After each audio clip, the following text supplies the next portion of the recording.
கிறிஸ்துவுக்குள் பிரியமானவர்களே, இந்த டிவைன் மார்னிங் டியூ என்கிற அந்த பாட்காஸ்டை கேட்டுக்கொண்டு இருக்கிறதான உங்கள் ஒவ்வொருவருக்கும் ஆண்டவராகிய இயேசு கிறிஸ்துவின் இணையற்ற நாமத்தினால் என்னுடைய ஸ்தோத்திரங்களையும் வாழ்த்துக்களையும் நான் தெரிவித்துக் கொள்கிறேன். இன்றைக்கான வேத வசனம் ஹோசியாவின் புஸ்தகம் 8ஆம் அதிகாரம் 12ஆம் வசனம். என் வேதத்தின் மகத்துவங்களை அவர்களுக்கு எழுதி கொடுத்தேன், அவைகளை அந்நிய காரியமாக எண்ணினார்கள். உதாரணத்திற்கு பார்ப்போமானால், ருமேனியாவில் கம்யூனிஸ்ட் மற்றும் நாஸ்திகவாதிகளின் மத்தியில் மிகவும் வைராக்கியமாக ஊழியத்தை செய்து வந்தவர் ரிச்சர்ட் உம்ராண்ட் என்ற தேவ மனிதர். ருமேனியாவில் ரஷ்ய எல்லை பகுதியில் அவர் ஊழியம் செய்து வந்தபோது நடந்த ஒரு சம்பவத்தை பற்றி நான் உங்களோடு கூட பகிர்ந்து கொள்ள விரும்புகிறேன். அது ஒரு பனிக்காலம். பனியோடு மென்மையான சாரல் மழையும் கடும் குளிரும் சேர்ந்து காணப்பட்டது. அந்நாட்களில் ரஷ்யாவிலிருந்து இருவர் இந்த மிஷனரியை தேடி வந்தனர். அவர்களை வரவேற்ற உம்ராண்ட் அவர்கள் தன்னை பார்க்க வந்ததின் நோக்கத்தை எண்ணி மிகுந்த சந்தோஷம் அடைந்தார். காரணம், அவர்கள் இருவரும் வேதகாமம் வேண்டும் என கேட்டு வந்திருந்தனர். ருமேனியாவைப் போல ரஷ்யாவிலும் கிறிஸ்தவர்களை துன்புறுத்தப்பட்டு வந்தனர்.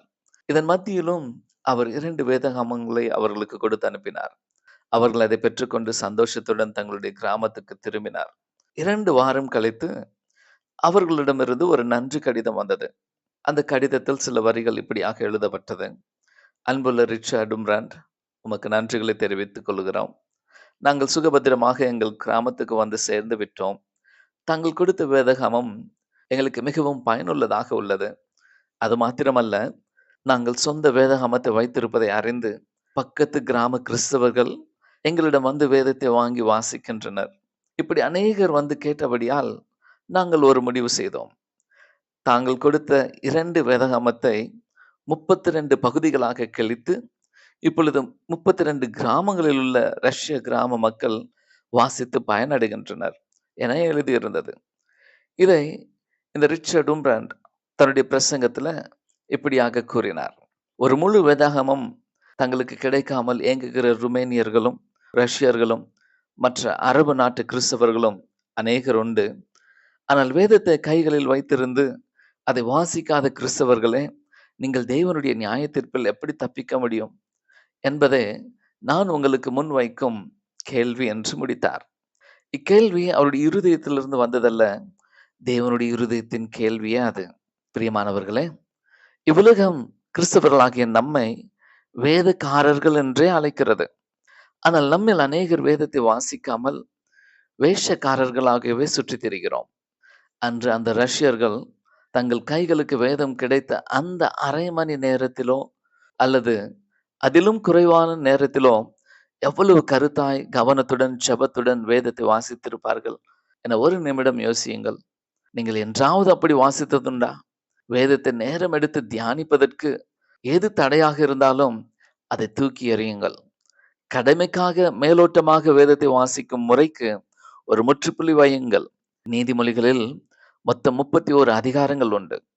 மாதத்தின் ஒவ்வொரு நாளும் ஒவ்வொரு அதிகாரமும் வாசிக்கவும். புதிய ஏற்பாட்டில் ஒரு அதிகாரமும் பழைய ஏற்பாட்டில் ஒரு அதிகாரமும் தினமும் வாசிக்க தீர்மானியுங்கள். அந்த தீர்மானத்தை நிறைவேற்ற தேவன் கிருபை செய்வார். அப்படி வாசித்தீர்களானால் உங்கள் வாழ்க்கை முத்தாக மாறிவிடும்.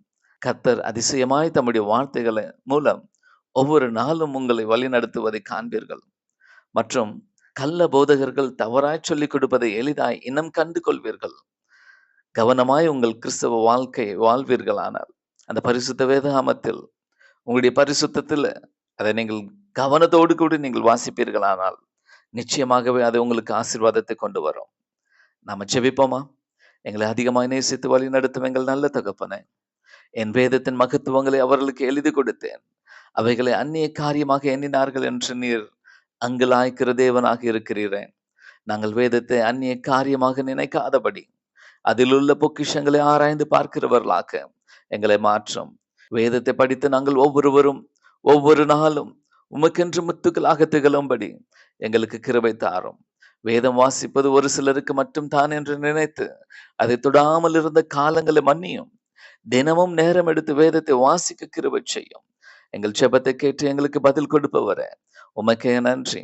இயேசு கிறிஸ்துவின் நாமத்தில் ஜெபிக்கிறோம் எங்கள் ஜீவனுள்ள நல்ல பிதாவே, ஆமென். தேவன் உங்கள் ஒவ்வொருவரையும் ஆசீர்வதிப்பாராக. ஆமென்.